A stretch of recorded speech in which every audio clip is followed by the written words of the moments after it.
Israeli বিশ্ববিদ্যালয়গুলো এখন ইরানের বৈধ লক্ষ্যবস্তুতে পরিণত হয়েছে। এই একটি ঘোষণাই বুঝিয়ে দিচ্ছে যুদ্ধ এখন কতটা ভয়ঙ্কর মোড় নিতে চলেছে। মধ্যপ্রাচ্যের আকাশে এখন আগুনের ঝড়, একের পর করে সেই ইসরায়েল এখন একের পর এক আঘাতে দিশেহারা। সর্বশেষ হামলায় আঘাত হানা হয়েছে হাইফার শিল্পাঞ্চলে, বিশেষ করে বাজান তেল শোধনাগার, যা ইসরায়েলের জ্বালানি অবকাঠামোর অত্যন্ত গুরুত্বপূর্ণ কেন্দ্র।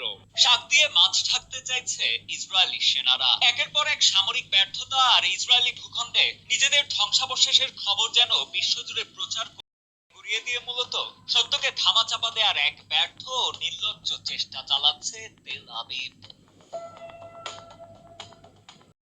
তাই একা নিতে নারাজ মার্কিন প্রেসিডেন্ট ডোনাল্ড ট্রাম্প। তাই পারস্য উপসাগরীয় যুদ্ধের মতো এবারও ইরানের বিরুদ্ধে চলমান যুদ্ধের খরচ আরব মিত্রদের কাছ থেকে আদায়ের পরিকল্পনা করছে হোয়াইট হাউস। মার্কিন প্রশাসন মনে করে এই অঞ্চল নিরাপদ রাখতে আরব দেশগুলোরও সমান দায়বদ্ধতা রয়েছে। তাই যুদ্ধের ব্যয়ভার বহনে মিত্রদের এগিয়ে আসার আনুষ্ঠানিক প্রস্তাব দিতে পারেন প্রেসিডেন্ট। মধ্যপ্রাচ্যেও মিত্রদের আস্থার সংকটে পড়েছে যুক্তরাষ্ট্র।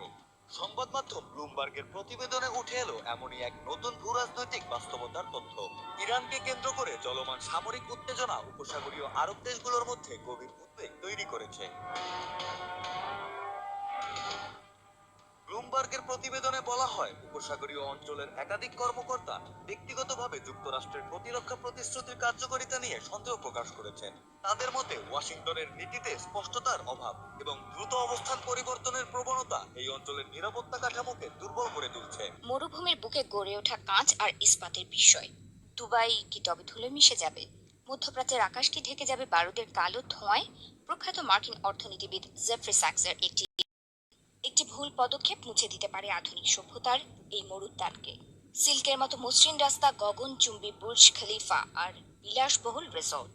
দুবাই বা আবুধাবি কোনো দুর্ভেদ্য সামরিক ঘাঁটি নয়। স্যাক্সের মতে এই শহরগুলো তৈরি হয়েছে পর্যটন আর বাণিজ্যের জন্য, যুদ্ধের জন্য নয়।